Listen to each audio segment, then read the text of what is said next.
Are you ready? You look all tucked in. Are you sure?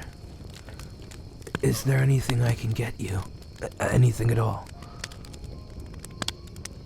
You're 100% positive.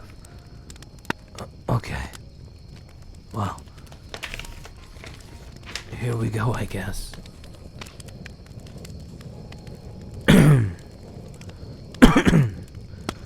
This is called Moonlit Bamboo Forest.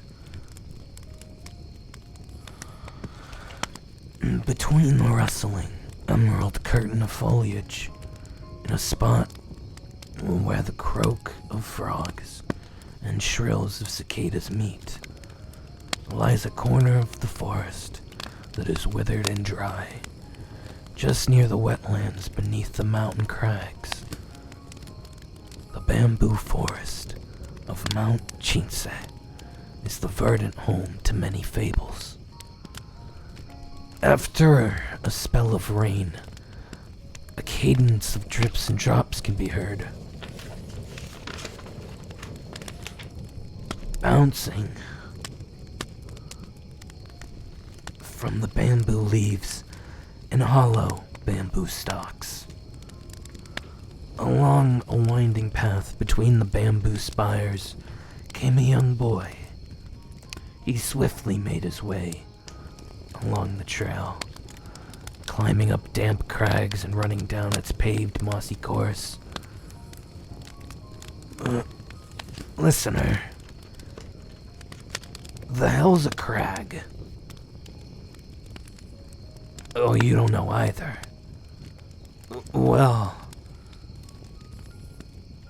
damn, okay. Creaking bamboo of Mount Chinse, tucked away below the mountain rock. The boy clearly remembered the village elder once saying that the rainy season was the proper time for the fox to take its fox wife. Ew. Only eyes of a child could ever see the fox bridge's crimson sedan hair and its procession dancing through the forest accompanied by strains of music and thumping drums. This is written horribly. Goodness. The village elder also warned that kids mustn't approach near any such possession. Oh, procession. If you wander too close, the fox will snatch your soul away. That's what the village elder always said. What happens if your soul gets snatched? Asked one of the kids. Once the fox has your soul, your fate will be forever sealed. Perhaps they will use you for music in their processions, smashing you like a cymbal and beating you like a drum, horns blaring all around. There will be no rest for your soul. The elder would never forget to pose as if she were beating a drum, scaring all the little ones. What a dick. As the boy grew older, he stopped believing the elder's silly fables. Following the Seeley's wispy trails, he passed through the green labyrinth, accompanied by the faint calls of foxes coming from the thickets along the way. Those crafty creatures hiding deep in the forest will seldom reveal themselves of their boisterous bridal processions to careless treading travelers. Kinda like you. No, oh my goodness. The boy was feeling quite low in spirit, kicking pebbles off the road and stomping up the seemingly unnatural stairways along the way, wandering further into the heart of the bamboo forest. The villager had... No. You're gonna keep holding that mispronunciation against me, aren't you? The herb gatherers. No. Oh, wait. Oh, yeah. The village elder once said that this very forest was once an ancient kingdom conquered by the Geo-Archon. But what did the Geo-Archon look like? Did it have arms and legs? Or eyes like us? Or was he more like the stone beasts found among the water banks? The herb gatherers that periodically set up shop in the city to sell their herbal ingredients would always bring tales of the year's rite of dissension. Listening to the stories, one could only imagine the amazing scene of the Geo-Archon descending to the world. But of course, the curious kids could only hope to someday see the great Archon that had been revered for generations with their very own eyes. Was the immovable Mount Chinsei a gift from the benevolent Geo-Archon? Or were the decades of peaceful living that which already had been ordained by the Archon? The answers to these questions lay outside the village, within the aging forest of the mountains. Bubbling with questions and expectation, the determined boy made his way forward beneath the scattered shadows of bamboo leaves. Now, can someone take over for me, please? Really, you will? But why you? Oh. I see. Okay. Well, here you go. I wouldn't really trust this guy. He seems a little iffy. Hey, what's up? How you doing, Windblade? Go ahead and ignore Xiao. That's not important. What is continuing this story. And that's what you'd like, right? Right, that's what I thought. Volume 2. Lost among the green bamboo canopy. The young lad soon met an unexpected companion. What's the matter? Are you lost? The lad heard a gentle voice among the rustling bamboo stalks, speaking with a hint of sarcastic playfulness. The lad turned to see a slender woman, garbed in white. She stood beside a clear babbling brook, with beads of the water glistening on her rush raincoat. Her golden eyes melding with the rays cast through the forest by the settling sun. The village elder had said that there were once white horses that would leap from the clear springs to become adepti to assist the campaigns of the Lord of Geo. But no one had ever specified which spring or the honorable name of the illuminated beast that sprang from it. Besides, the woman that stood before him now didn't appear to be an adeptus, apart from a piercing gaze of her golden eyes. Furthermore, he had never heard of any adepti that needed to wear raincoats. Well, if it isn't another fool. The lady garbed in white began to chuckle, squinting her eyes with a smile. Who are you calling a fool? Replied the young lad in a fluster. This was certainly no adeptus. Who could have heard of an adeptus that would speak in such a deplorable manner? I embark on an adventure.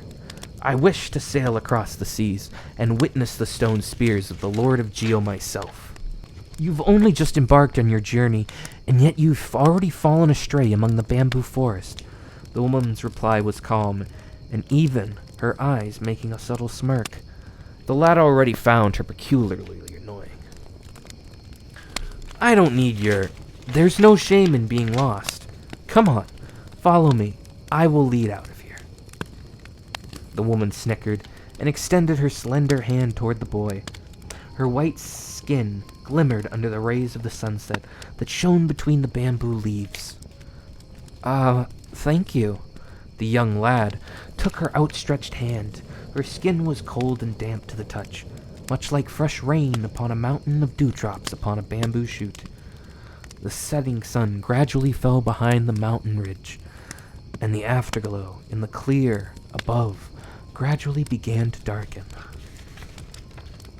The village elder said that once the warm glow of the setting sun fades, the spirit of the mountain woods becomes a cold and murky breeding ground for monsters. These monsters are born from a past that has long gone, their spirits forming from that resentment and unwillingness of the dead. Any bamboo that ensnared by them will dry up and die, and any person they ensnare will similarly grow weary and fade from existence. Sometimes they will even call upon passerby to assist them with the matters that they could not accomplish on their own, before leading them into a trap from which they would never return. Other times, they would act as a guide for innocent travelers, leading them to a den of demons. See you, little ones, you must stay vigilant, and never let your guard down when you journey far from familiar soil. Thus said the village elder, patting the kids on their heads as she finished the story. Come to think of it, could this woman in white be a monster of the mountain woods? The lad grew nervous in his heart and couldn't help but slow his pace. What's the matter? The woman turned around, her golden eyes shining through the moonlight, draping over her silhouette. Are you ready, Mr. Pouty Pants? Come here. Give me the paper. What am I reading to you? These stupid morons and their idiotic things they do. I see. Are you ready? Nightfall seemed to always hasten its approach over the bamboo forests of Mount Chinsei. Gazing upward, the silvery moonlight was scattered amidst the shadows of the bamboo forest leaves. In a spot illuminated under the moonlight, far from the croaking frogs and chirping cicadas, new bamboo combs. What? What a stupid word. Had just sprouted from the ground. The bamboo forest of Mount Chinsei is the verdant home to many fables. As night fell, the woman garbed in white began to recount many stories to the young lad, ancient tales that the lad had never heard before. Long ago, 3 bright moons once hung high in the night sky. These 3 moons were sisters, their years numbering more than that of the Geo-Archon, and their year of birth dating before the very bedrock upon which Leeway Harbor now rests. It's a pretty awful harbor, if you ask me. Really, you think it's good? Weak.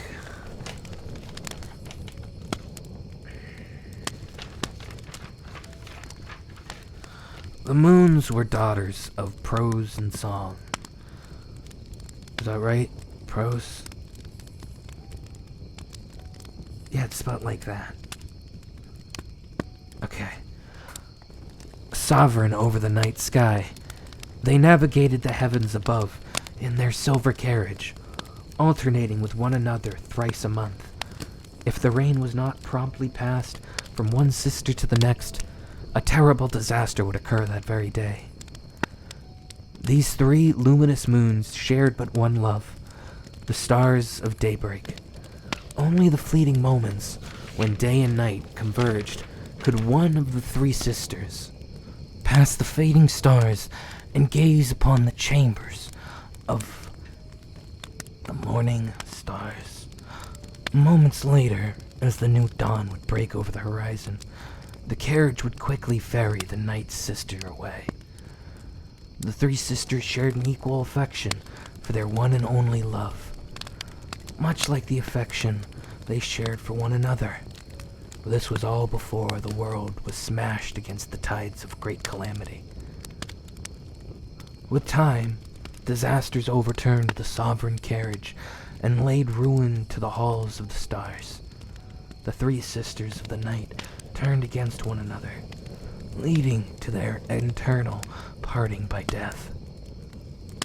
Only one of their pale corpses now remains, ever shedding its cold light. The woman raised her head and gazed at the moon through the seas of bamboo.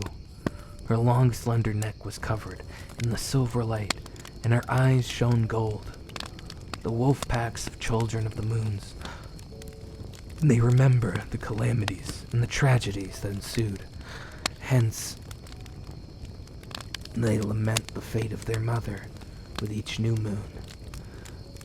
It is also why those who live among the wolves call the morning stars their surviving love of the moon, the grievous stars. I see. The young lad remained silent for some time. This was a story that the village elders had never told them before. Perhaps it was a legend that even the eldest of elders had never heard before. Such stories were much more grand than those about foxes taking bribes and monsters ensnaring people, but less riveting than the tales of the Lord of Xiao driving away evil spirits. The woman's tales were almost like a dream of the imagination. These are stories that have never been told, legends that have already been long forgotten by the people. The woman garbed in white gently stroked the lad's hair and lowered her eyelids. The golden color of her eyes darkened a bit. Before the ancient immortals established in the universe, there were gods that wandering around the lands. It was at this time that many of the Adepti came into being. Like that fool from the beginning. No, yes, I'm talking about you. Where was I? But what about before then? Only broken memories and fragments of the past were turned into stories, and stories turned into legends, passed down among the people. Even deities and Adepti alike would feel sentimental upon hearing such ancient memories that surpassed the mortal world. The woman gave a long sigh and turned to find the young lad fast asleep. Unbelievable. With a helpless smile, she took off her raincoat and placed it over the young lad. That night, the lad dreamt of 3 moons in the sky, and a silver carriage stopped before the gates of the stars. And that's where we're ending tonight. No. We're stopping there. Okay. Are you asleep?